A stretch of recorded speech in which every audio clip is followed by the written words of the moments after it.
Hi, welcome. Perimenopause can be a very troublesome journey in a woman's life. It can alter the body in 100 different ways. One of the most noticeable is changes to your monthly cycle. And when I say changes, I mean weird, crazy, and concerning shifts to your periods. In this video, I'm going to detail the many ways that hormonal shifts can alter a woman's cycle in midlife, and I'm going to discuss which changes are more than likely perimenopausal and which may indicate a quick trip to the doctor. Perimenopause will affect every single middle-aged woman at some point, but it is a very individual experience. Every woman's journey is different, and when it comes to changes in menstrual cycle, the same rules apply. Your periods will most likely become unpredictable, weird, and sometimes downright concerning, but your experiences will more than likely differ from another woman's. For this reason, I will go through all of the possible period scenarios that can occur during perimenopause, and most of you ladies will more than likely experience a combination of several of these over the course of your journey into menopause. There are two major categories of cycle changes, timing and flow. Let's start with timing. In the early stages of perimenopause, changes to the timing between your periods is extremely common. You may notice that your periods are coming a few days early or a few days late, completely out of the blue, when they've always begun every 28 or 30 days your entire life. In the beginning, subtle changes to estrogen and progesterone will begin to affect ovulation and your cycle in minor ways and will progress to more significant changes as your journey into perimenopause progresses. This spacing between your periods will eventually morph into one of the following three scenarios, and you will more than likely bounce between them before you finally reach menopause. The first, 2 periods a month. This is a fun one, isn't it, ladies? You have a period that's maybe a couple of days long or very light, and you think to yourself, wow, that was easy. I hope it stays like this. And then 2 weeks later, when your period starts again out of nowhere, that old saying, be careful what you wish for, creeps into your head, and you spend the rest of the day kicking your butt. Unfortunately, estrogen and progesterone are so erratic during perimenopause that ovulation is all over the place as well, and 2 periods a month is a very real possibility.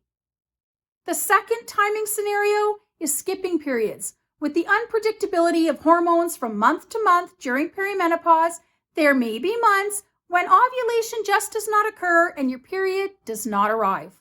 This sounds like a much better option than 2 periods a month now, doesn't it, ladies?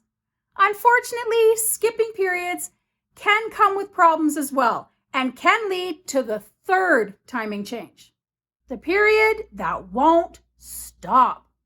Some of you ladies will be lucky enough to never experience this nightmare, and if that's you, boy, are you blessed. During the months when you don't ovulate and your ovaries don't release their regular levels of hormones, the uterine lining can begin to build up and it can become very, very thick. So when you finally do get a monthly cycle, it can take forever to shed. Women can have bleeding for weeks or more at a time.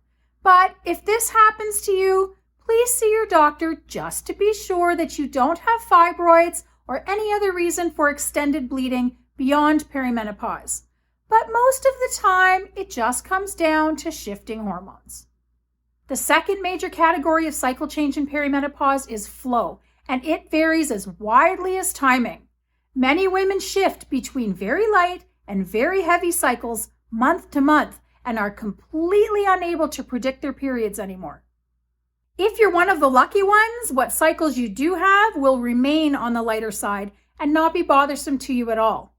If, however, you're one of the unlucky ones, you will likely experience some unusually heavy cycles. This is usually the result of high estrogen in comparison to progesterone, causing the uterine lining to build up, as was mentioned earlier.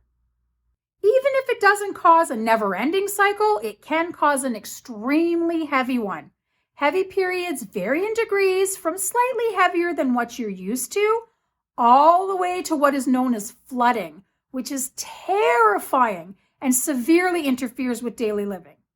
I've read comments from many women saying that they honestly thought they were going to bleed to death. It is a horrible experience.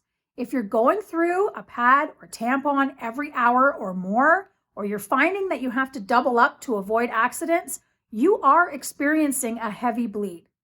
Although this does happen in perimenopause, if this is happening to you, it is important to visit your doctor just to be sure that there isn't anything else going on or that you haven't become anemic. Having said that, with so many possible variations of cycle changes, when do we chalk it up to perimenopause and when do we worry?